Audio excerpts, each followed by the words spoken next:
Congress just passed a bill that will allow the continuation of our intelligence and law enforcement agencies to infringe on the civil liberties of the American people. Now, the Patriot Act and the FISA Act, the Foreign Intelligence Surveillance Act, needed to undergo very real reforms if these constitutional abuses are to be prevented in the future. Unfortunately, Congress failed to do this, which is why I voted against the bill.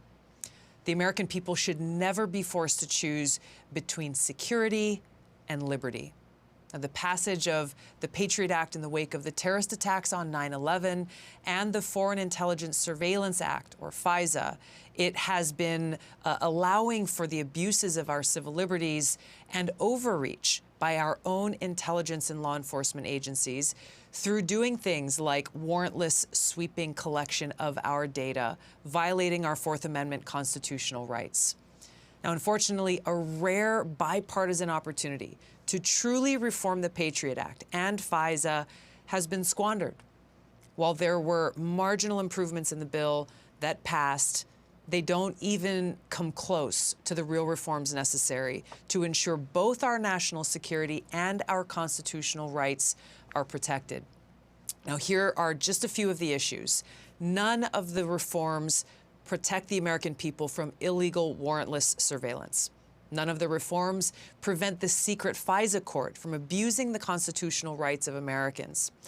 None of the reforms provide real protection against surveillance orders targeted at activities protected under the First Amendment, like communications with journalists, protests, or religious activity. None of the reforms limit the use of business records collection, and they don't include the necessary requirement that surveillance directed towards a U.S. person be subject to a probable cause warrant standard.